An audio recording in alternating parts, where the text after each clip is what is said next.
Last time on Star Trek The Next Generation. We're en route to Merton's orbital station. They've been attacked, and they're going to need immediate assistance. What will happen if the containment field fails? I can't say for certain, but with the amount of energy that thing can put out, I wouldn't want to be around it when it goes. A phaser burst at a low setting would pose no threat to her, and might cut through the cable. She was too close when the cable vaporized. It was a risk we had to take.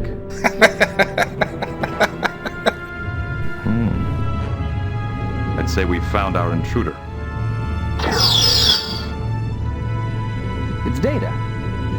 The one instant I cannot afford to be distracted, and in barges all of Starfleet. Dr. Greaves, I'm chief engineer on a Galaxy-class starship. It's my job to work miracles. Enterprise. Picard here. We've stabilized the power core. The outer shield should be lowered now. Confirmed. We'll start evacuating the wounded immediately. Great. That means we're done here. Beam us up.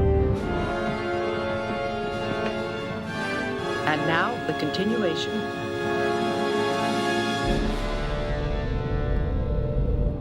Hello everyone, Angel here, and today we are resuming our Let's Play of Star Trek: A Final Unity. Mr. Data, give me a scan of this sector. Scanning. Sensors report no unusual activity, sir. All spatial parameters appear to be normal. Right, okay. Your orders, Captain. I should like to consider the situation a bit further. Okay, yes, that's because when I made my last save, I was on my way to the Ruinor sector to resume our patrol along the neutral zone. So, last episode we were at Simcoe 4 and we saved the Merton's orbital station from certain doom. But now we need something else to do.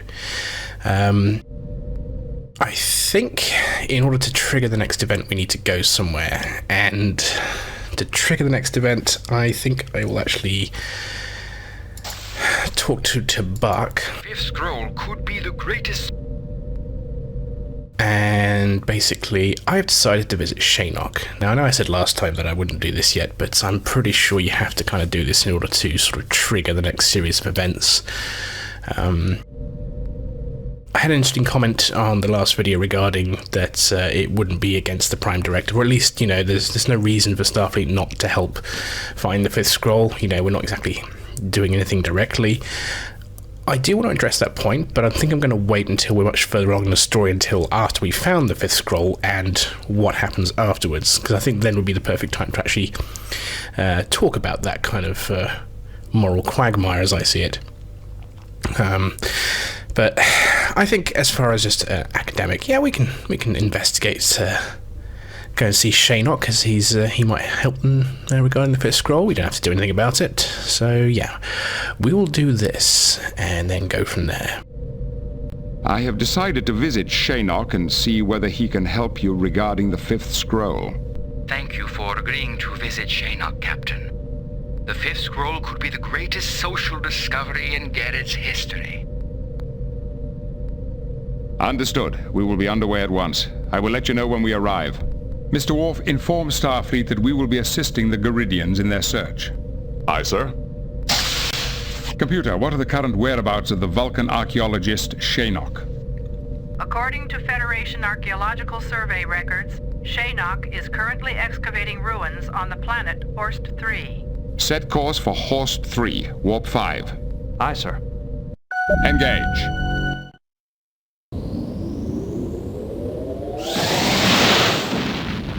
And off we go. 43 light years. I'm going to speed this up. So we're going to go to engineering.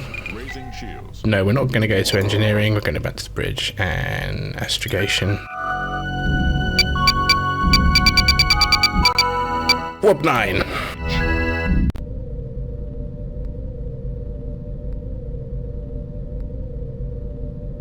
Is that much faster? Well, let's hope so.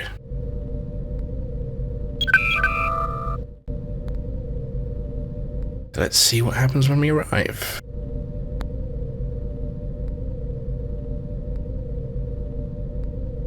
Helm, standard orbit. Okay. Mr. Worf, you're a Captain, we should check out... Mr. Data. I suggest... Okay, so I think we need to... Oh, we can contact Chancellor Danup. Okay. Well, no reason to right now, so let's have a chat with Shaynok, shall we? Greetings, Shaynok. I'm Captain Jean-Luc Picard. Captain, how may I assist you? The animation on that face.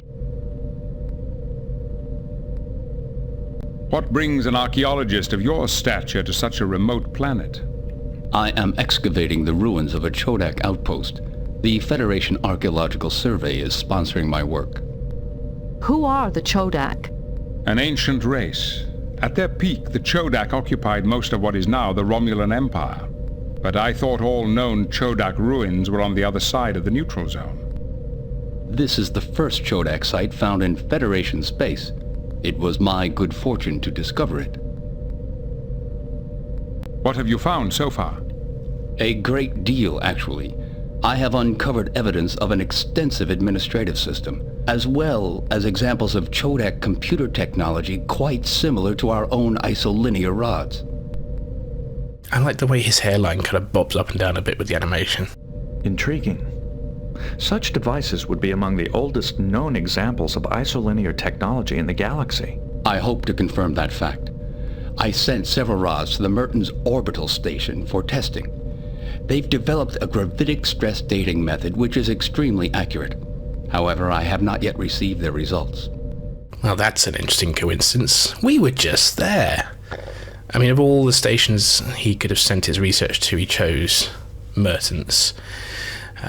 Yeah, bit of a coincidence, but, you know, they kind of dropped in this gravitic stress thing. We do know from the previous mission that the technology there is gravitic in nature. So, okay. Well, we got some bad news for you, I'm afraid. I'm afraid we have got some bad news for you, Shaynok. Mertens station has been attacked. It was almost completely destroyed. Well, I wouldn't go that far. I mean, it definitely suffered some damage, but the station was largely intact. Okay. Indeed. That is a great loss. I'd be most eager to examine the site myself. I can beam down immediately. Picard, as we know, is an avid historian and archaeologist. Captain, I'm aware of your reputation as an archaeologist, but I cannot permit any visitors. The excavation is far too delicate. My apologies. Shaynok, we have several Garidian refugees aboard who are trying to find something called the Fifth Scroll. They said you might be able to help. Possibly. I once did extensive research on the Lawgiver and the Followers. They fled into what is now Federation space 1,000 years ago, bearing the Fifth Scroll with them. We've heard of them. So where did these followers go? I never found the Followers' colony, but your friends should not lose hope. In my search, I stumbled on one of the Followers' ancient ships. The logs indicated that they had found an M-class planet suitable for colonization. Thank you for your help, Shaynok. Good luck. And to you, Captain. Live long and prosper. What are your orders, Captain? I should like to consider the situation a bit further. I guess we should tell Tabak then that we visited? The Fifth Scroll could be the greatest... Or not. I'm not sure there's any point. Have we been the slaves of our patrician? Please, Captain. In the name of justice for an oppressed... Yeah, okay, well, we did that. I mean, I guess we could talk to Danup and see if any of the artifacts survived. Chancellor, the Vulcan archaeologist Shaynok sent some artifacts to Mertens Station to be tested. Can you give us any information about this? I'm sorry. Shaynok's artifacts were in the destroyed section of the station, as were many other relics we were analyzing. Bugger. Thank you again for your efforts, but I'm afraid we're rather busy.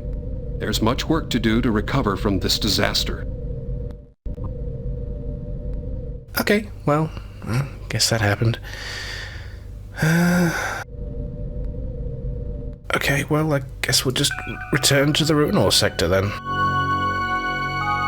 I want to actually talk about the sector display here. Neutral zone nebulas displayed. Captain, message from Starfleet. It is Admiral Rhetoric. Or not. We're gonna talk about this later, apparently. Okay. On screen. This music is obnoxiously loud, by the way. Greetings, Admiral. What can we do for you? Jean-Luc, good to see you again. I have a little favor to ask. Would you be interested in finding a little lost lamb for me? A lamb? A figure of speech. I have a friend stationed on Morassia, an exobiologist. I haven't heard from her in quite a while. I'm getting a little worried. I'd like you to check into it if you can. Who exactly is this lost lamb? Her name is Dr. V. Hunforsch. She was on Morassia cataloging local species for the Federation Zoological Database, but no one's seen her for days. Have the local authorities investigated the matter? Constable Lixie, who runs the preserve, thinks V went on a field trip and that there's nothing to worry about. To humor me, she said I should send a team to investigate. Admiral, do you have any reason to suspect foul play? The truth? V is headstrong. She might be chasing butterflies. But I think there's more to it than that. And Jean-Luc. Morassia is applying for Federation membership. You could review the state of affairs there while you're looking for our exobiologist.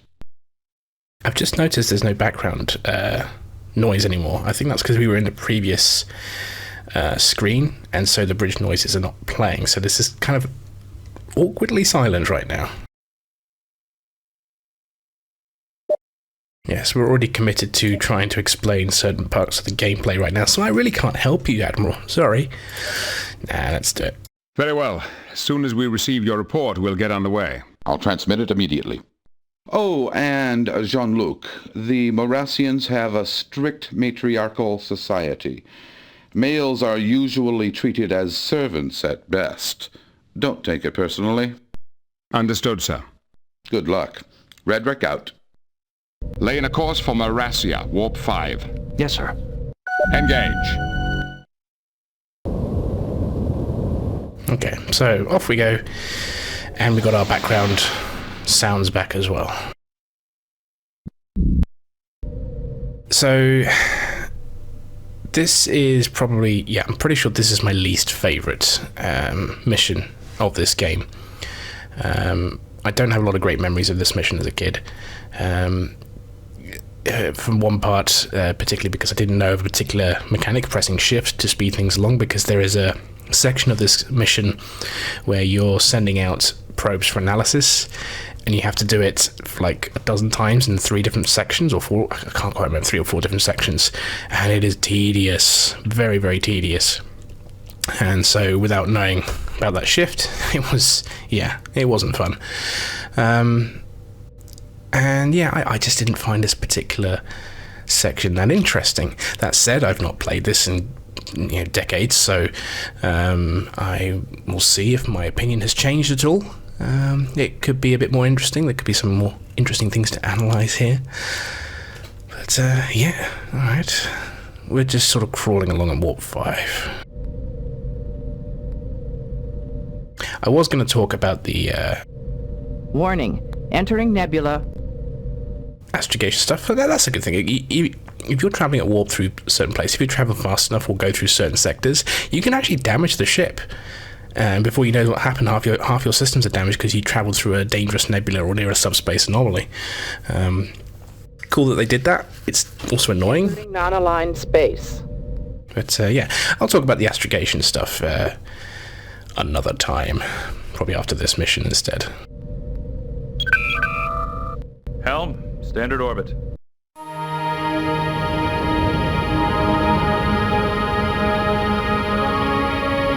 Captain's log supplemental. The Enterprise has arrived at Morassia to investigate the disappearance of Dr. V. Hunforsch, an exobiologist stationed here for the past 2 years. The 3 species native to this world have enjoyed a millennium of peaceful cooperation, and this visit will give us the opportunity to review Morassia's petition for membership in the Federation. It's time we introduced ourselves. Mr. Worf, hail Constable Lixie. Aye, Captain. I'm Captain Jean-Luc Picard of the Federation Starship Enterprise. We have come to investigate the disappearance of Dr. Hunforsh. Welcome to Morassia. As I told Admiral Redrick, I really don't think Dr. Hunforsh is in any danger. She's probably on an extended field trip. Good. We'll need your beam-down coordinates. I shall transmit them. And Captain, in order to protect the animals in the preserve, we permit no weapons of any kind on the surface. Our away teams carry phasers for self-defense only. They can be locked on a low stun setting. I assure you none of your animals will be harmed. I'm sorry, Captain. I won't allow it. We cannot predict how even your lowest setting will affect our animals. Well, we're not going to be able to beam down unless we agree anyway, so... We will respect your laws. The away team will not be armed. For a male, you are unusually cooperative. Is there any better way to begin a relationship? Forgive me, Captain. I am not accustomed to seeing a male in command. I will await your investigators. So, this is a matriarchal society, and so I'm getting strong flashbacks to a Season 1 TNG episode called Angel 1, where it was also a matriarchal society, and certainly one of the worst episodes of Season 1. And if you go on my second channel, the Jay Warden channel, I did actually review a bunch of TNG episodes, at least halfway up to Season 2, and I did talk about that episode, so do check that out if you want. But yeah, it did involve Riker dressing up in a sort of an effeminate way to try and impress the locals. But yeah, it was a bad episode, so getting some vibes off that. And also, these guys are supposed to be getting Federation, well, at least they're applying for Federation membership, and I'm pretty sure you need to be treating your citizens equally. I'm not sure, would the Federation allow males to be second-class citizens, or vice versa? Yeah. But we know that the Federation has some weird rules sometimes. Certainly in Season 1 of Next Generation, they just seem to be accepting any old planet with all sorts of different problems. There's another Season 1 episode where they had two warring races, both of which were applying for Federation membership. And yeah. But anyway, enough about that. Let's beam on down.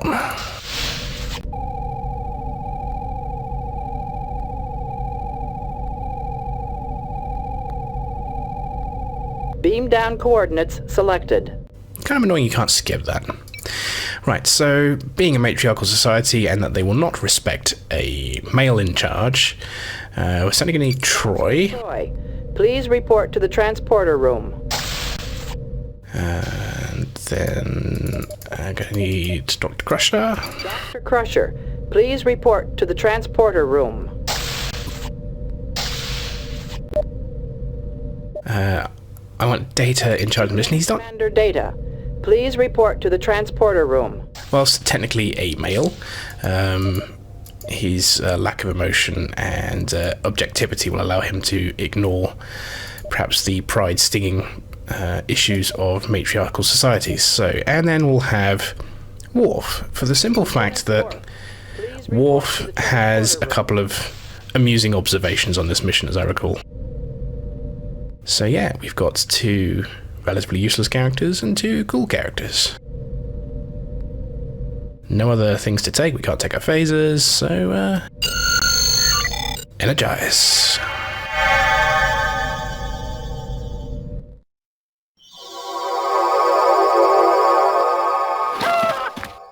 Visitors for Constable Lixie. Constable Lixie is present.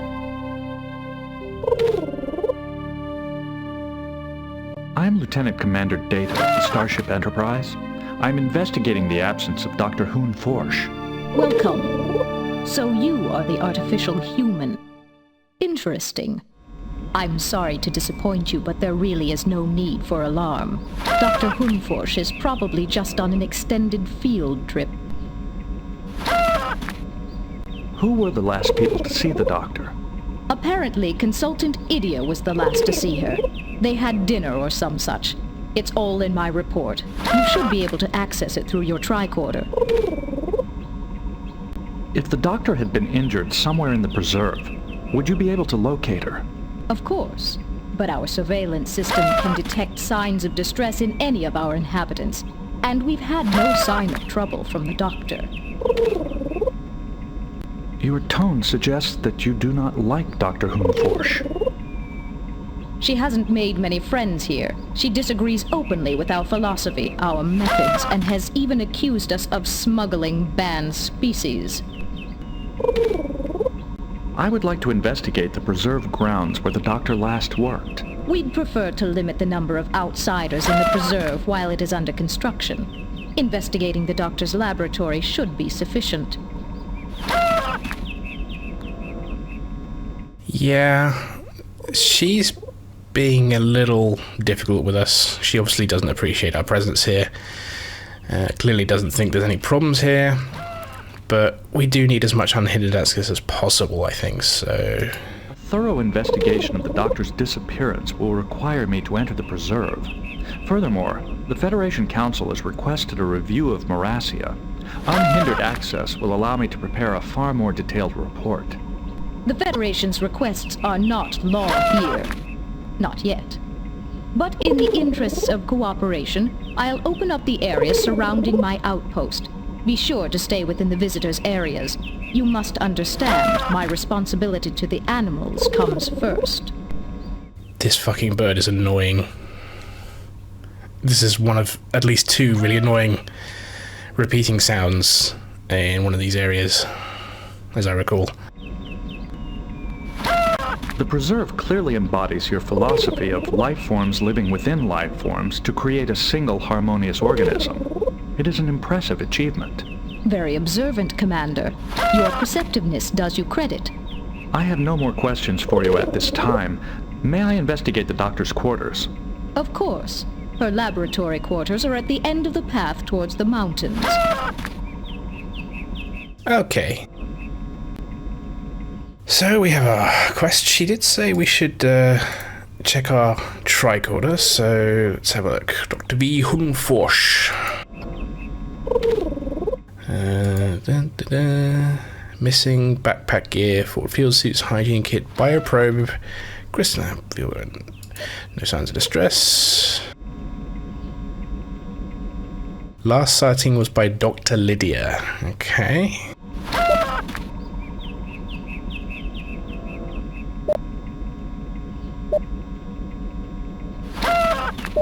Interesting. I think these are just people of interest that we might end up talking to. There we go. Consultant Idia. Is he human? What is this on his hair?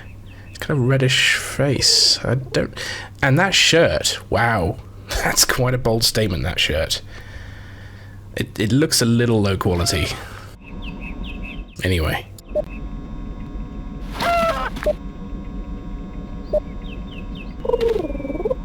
Constable Lixie opposes Federation membership. Interesting. So she could have a motive for getting rid of Dr. Hunforsh. Males are second-class citizens at best. Ugh. Alright. Let's... What is this thing? Computer. That's a... The computer is a BAT 4003, an obsolete Milosian model. It has been modified for hand and foot operation. And foot. Well, that makes sense. I mean, these are primates. They would make more dexterous use of all four limbs, so... Can we use it? Nope. What's this thing? This annoying bird. These are highly intelligent avian mammals with sophisticated vocal abilities. Visitors for Constable... Doesn't really talk. This basket holds fruit, roots, and larvae for the constable's veranda bird. Morassians typically use the bones of the dead to make useful objects. The carvings are signatures of all past inhabitants of these quarters. No unusual... Okay, I think that's everything. I think... Can we take... I do not believe that will... No, okay. Alright, well, I guess the first point of call will be the doctor's quarters, so off we go. Okay. I want the fruit. So again, you see, this is where shift comes in useful. I do not believe that will... Okay, we'll get the fruit, and then we give the fruit to the monkey, which does nothing other than just add flavor. That's okay. There's the laboratory, so let's wander off over there. Oh my god, what is that?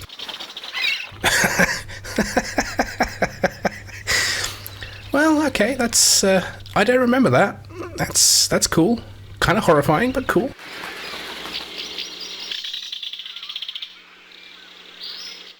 Shift. Okay, and yes, this thing in the corner, this sound effect is constant in this room, and we're going to spend a lot of time in this room, as I recall. And oh no. Okay, let's have a look. We've got a lot to look at here. Sonic scope. Sonic scope. It uses acoustic resonances to analyze molecular structures. Okay. Biotable.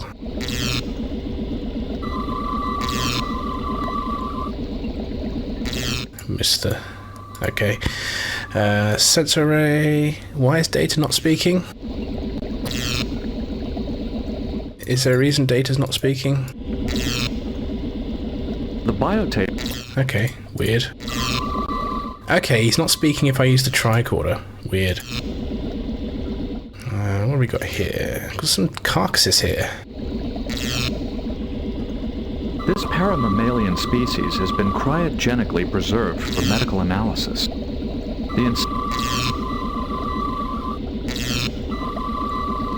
Okay. And we got some hovering things over here. The field unit is configured for a specific terrain and climate. It monitors the conditions of animals who have been injected with identification microchips. Okay, what's this? The biotable... There's something... Bioprobe. The bioprobe analyzes samples that a field unit collects from specimens. It is used primarily for zoological analysis. Okay, so let's pick up the bioprobe. If we can. There we go. I think we should pick these up as well, because we're going to need them.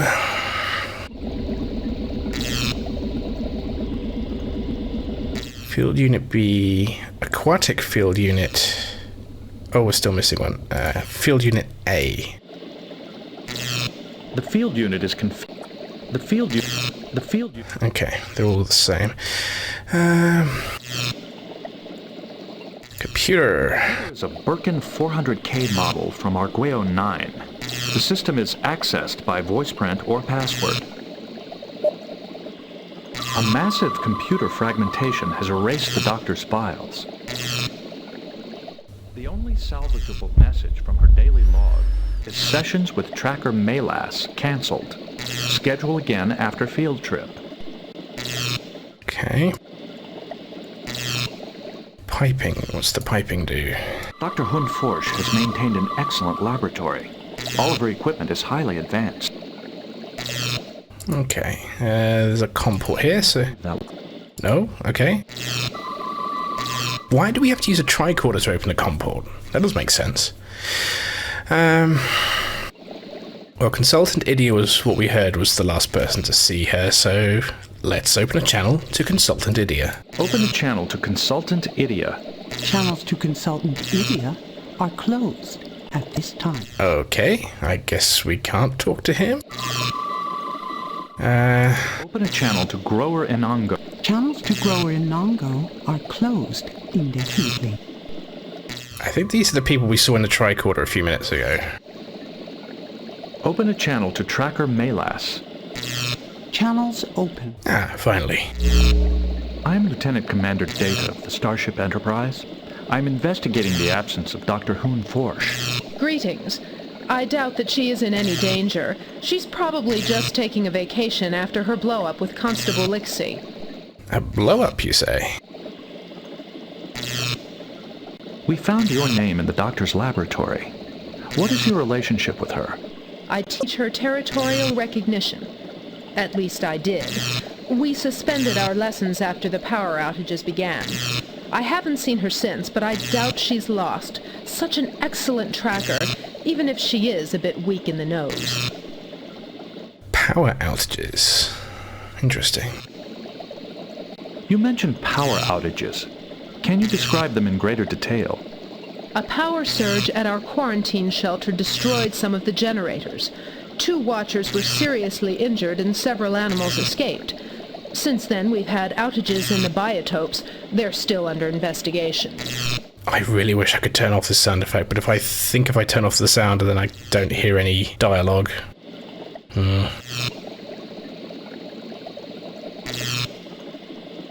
Without the generator, the individual containment fields in the shelter will not function. You would no longer be able to quarantine any animals for analysis or adaptation. That's right. Most of our personnel are out searching for escaped animals right now. Dr. Hunforsh might be doing that on her own. This blow-up you mentioned, do you mean the constable and the doctor had an argument?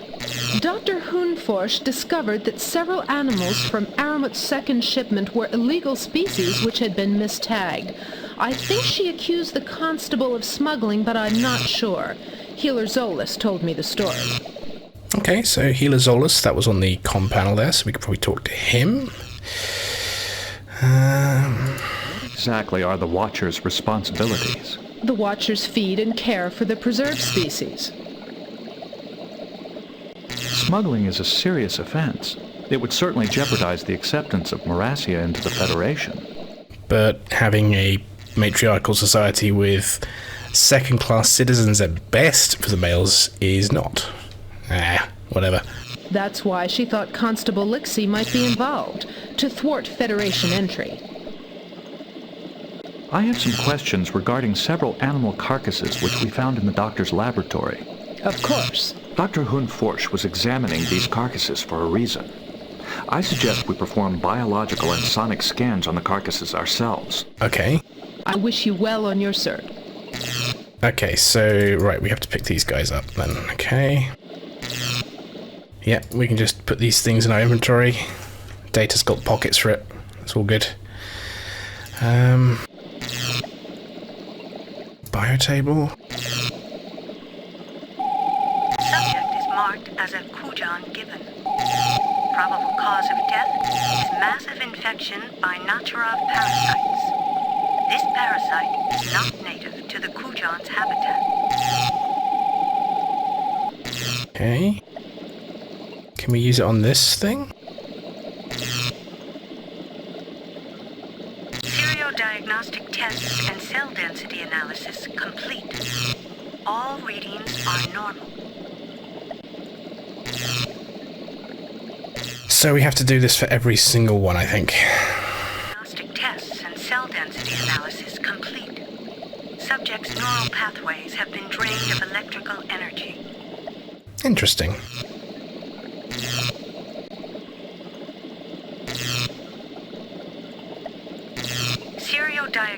Did I just look at that one? Hang on. Seriodiagnostic tests and cell density analysis complete. Subject's genetic signature differs from its identification tag. Subject is in a carnivore.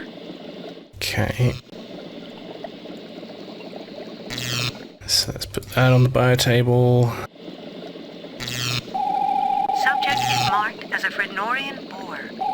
Probable cause of death is malnutrition. So this one is mistagged. It's not what it's apparently supposed to be. I'm not certain this is a Frednorian boar. I believe it. Yeah, we already know that. We already know that data. So then we just need to look at this one.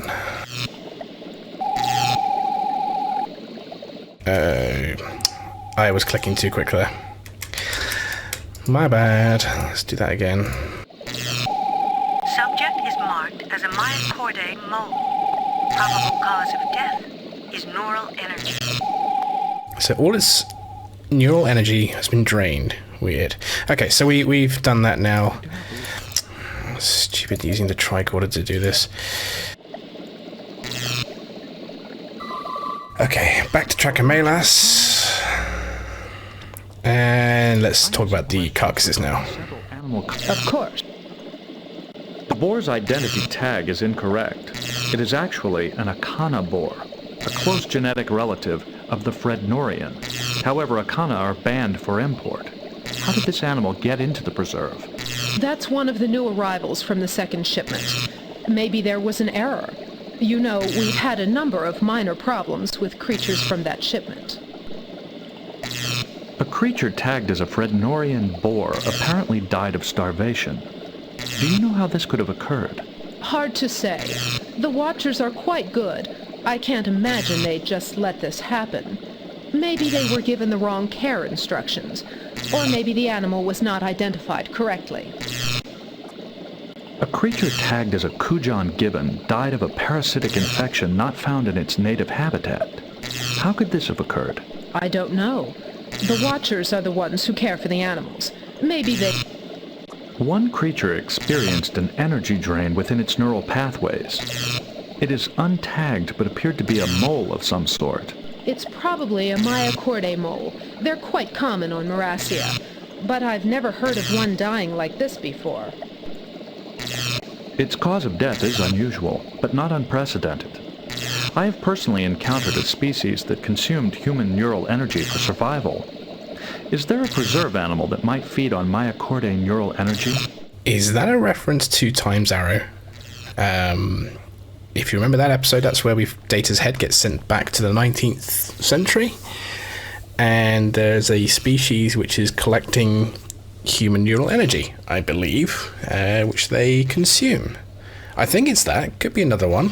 I'm trying to think if there's another episode which does that. Nothing comes off the top of my head. So I think it's that. Nice reference. None that I know of. Perhaps the Myocordae got caught in one of the generator power surges, but then it wouldn't be drained of energy. I don't know. Thank you for your time. I wish you well in your search. It's possible the constable felt that telling us about her argument with the doctor would arouse our suspicions. But why would she withhold information about the escapes? Well, Counselor, did you not sense any potential deception, or that she was holding something back? You're usually pretty good at telling us these things, which are not really useful half the time, but... Okay, got two more people in here. So she mentioned Healer Zolus, so let's... Open a channel to Healer Zolus. Channels to Healer Zolus are closed at... Okay, one more. Open a channel to Tiller... Channels to Tiller Mivate. Closed indefinitely. So we've got two closed indefinitely, two closed at this time. So I think we get to talk to those other two later. But we've got what we needed to here. So let's get out of this annoying... It's actually a relief to come back out here. Oh, here's our friend again. So let's go back to Constable Lixie and have a chat. And can I say, so far, this is still tedious and boring. That whole section there, it feels a bit of a slog to get through, and there's more of that to come. But anyway, let's have a chat. Do we have anything to say here, guys? Constable Lixie didn't mention the power outages. We should talk to her about it. Even though I doubt she trusts us. True. I'd like to ask the constable. So everyone wants to... The constable did not mention... Okay, so they all gave us the same advice, so let's have a chat with old Constable Lixie. Constable, I would like to know why Dr. Hunforsh accused you of smuggling. She found a Romulan creature, which is, of course, banned from import by Federation law. It was tagged as a similar legal species. She has accused me of smuggling it in order to damage our chances for Federation membership. A not totally unreasonable conclusion to make, given her opposition to Federation membership. I appreciate your candor. You impress me, Commander. It's strange that your creator can find you in the male form. Still, you compensate well. Again, it reminds me so much of that episode Angel 1. It's very similar dialogue. I believe the constable. She seems genuinely devoted to the preserve, and I don't think she would resort to smuggling, even to thwart Federation membership. Has there been any contact with Dr. Hun Forsch? No, I'm afraid not. How do you explain the mistagged animal? I blame our supplier, Aramut. He's rude, devious, and barely competent. If I'd known Aramut was a Ferengi, I'd never have listened to Idia's recommendation. But the contract is binding, and he does deliver on time. Ferengi, eh? The always trustworthy species of trade and profit.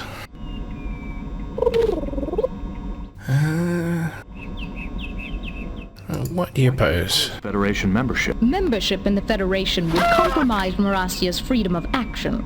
Some of us would rather not see that happen. Okay, understandable.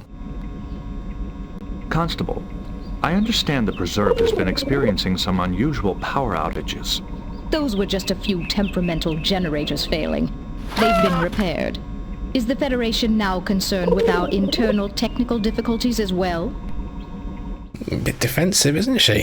Has there been any contact? We've already asked that. Okay, so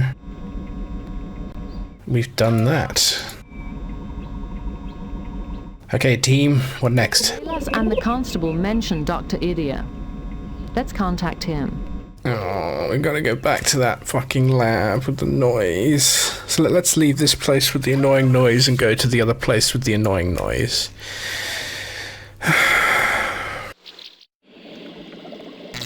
Oh, well. Could be funny if Worf... Actually, I'm going to do a quick save here. Just in case something bad happens. Hang on, is Worf holding a phaser? He is! Worf, did you smuggle a phaser down? That's not cool, Worf. Interesting oversight there by the developers. I mean, Data's holding a tricorder, I'm pretty sure. Also, left-handed. Data, or at least certainly Brent Spiner, is left-handed. In fact, I've got to give credit to the artwork designers for all the team members. They all have their own little tics. You know, Riker's pretty broad-shouldered. You might notice in the previous one where LaForge has his hands clasped in front of him. They've managed to capture the stances and sort of little tics of the crew really well. Anyway, let's get on with this and let's get rid of this awful sound. Open a channel to Healer Zolas. Oh no, wait, sorry, Lydia. Open the channel. I'm Lieutenant Commander Data of the Starship Enterprise. I'm investigating the absence of Dr. Hun Forsch. As I told Constable Lixie, I don't know where she is. Must you interrupt my research with more pointless questions? Oh look, another obstinate scientist type with arrogance and whatnot. And his shirt colour's changed. It was yellow before, now it's just white. This collar is terrible. And a couple of exclamation marks there, well. I'm afraid so. According to the Constable's report, you are the Preserve's consultant. Yes, I helped select and verify preserved species in the biotopes. The Morassians wanted a Federation expert, despite Lixie's objections. They were lucky to get me. This guy is clearly the insufferable type. Oh, don't you know how important I am? Please stop bothering me. You were the last to see Dr. Hun Forsch before her disappearance? As far as I know, that's not a crime. Constable Lixie mentioned that you recommended the Ferengi trader Aramut for the second shipment. He delivers what you want on time. The constable gave me hell when she found out that he was a Ferengi. She barely tolerates me because I'm a male. I'd like to know what you and the doctor discussed. When I saw her for supper the other day, she was talking about genetic samples from the last shipment. She knows I don't like to hear people talk while I eat, so she said little else. But Dr. Hun Forsch was cataloging Morassian species exclusively. Why would she want genetic samples from other animals in the preserve? I don't concern myself with the lab work of junior scientists. Now, do you mind? I have important research to conduct. Now, although this guy's being, well, a dick, it could also be that he's, trying to hide something here. So we should keep pushing. I have some questions regarding several animal carcasses which we found in the doctor's laboratory. Animal carcasses in an exobiology lab? Well, that's certainly unusual. This guy's such a dick. A creature tagged as a Frednorian boar apparently died of starvation. Do you know? Sounds like incompetence to me. The Watchers blindly follow whatever care instructions they're given. No personal initiative at all. Sorry if I skip a bit there. My thumb is on the space bar and occasionally it just keeps slipping, so... The boar's identity tag is incorrect. It is actually an Akana boar, a close genetic relative of the Frednorian. However, Akana are banned for import. How did this animal get into... It must have been smuggled in. You know, the Watchers have requested restricted species before and were denied. Dr. Hunforsch must have found out about it. Also, whilst my thumb might be slipping, occasionally I just want to... Okay, let's get on with this, but... I'm puzzled.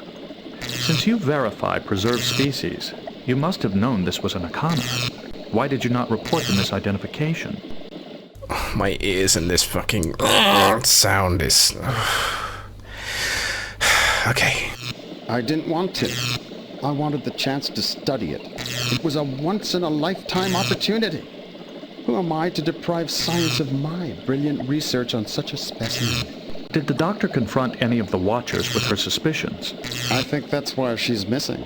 When she confronted them with the Akana, they must have stunned her. Those stunners don't trigger the surveillance system, so nobody knows about it. Why would the Watchers resort to smuggling? They're fanatics out to save the endangered creatures of the universe. I've suspected them all along, especially when I discovered this mistagging. You see, these tags can only be reprogrammed by a Watcher. A creature tagged as a Kujan gibbon died of a parasitic infection not found in its native habitat. How could this have occurred? I'd say it died of neglect. Those Watchers don't know the first thing about dealing with animals. They're not scientists. They're glorified zookeepers. Why don't you go ask them about it? Another reason I'm trying not to skip dialogue here is because some people might just like to listen to this, but I totally understand if you're all finding this as boring as I am in a way. A Mycordae mole experienced an electrical drain from its neural pathways. How could this have occurred? I'd say it died of neglect. Okay, you've already said that. Thank you for wasting it. Fuck you. Idia's accusation that the Watchers are fanatics is certainly plausible. Collectors can be quite zealous in their pursuit of rare specimens. If anything, I think my time is being wasted in this section. Idia certainly has a high opinion of himself. The thing he seemed most interested in was his reputation. Alright, what do you think, Worf? We have conducted a thorough inspection of the lab. We should take the field units out to the biotopes to continue. Okay, so he wants to take us out to there. Right. Oh, relief. Relief, my poor ears. Okay, so... I think I'm going to chop this particular episode off here, because otherwise this is probably going to end up being at least a 2-hour run through this planet. I'm sorry this one wasn't as entertaining. It's certainly been a bit more of a struggle for me. This is definitely a low point. Oh, I can see that creature about to come back again. Here it comes. Wait. No. He's dangling here. You can see his tent. There he is. Yeah. But yeah, this is a bit of a slog to get through. But as I recall, this is definitely probably the lowest point of the game. After this point, I think it gets a lot more interesting. The biggest problem with this section is certainly just the amount of tedium. Putting individual things for scanning, then talking about it. It's just boring. But yeah, we'll continue this slog in the next episode. Thank you for watching.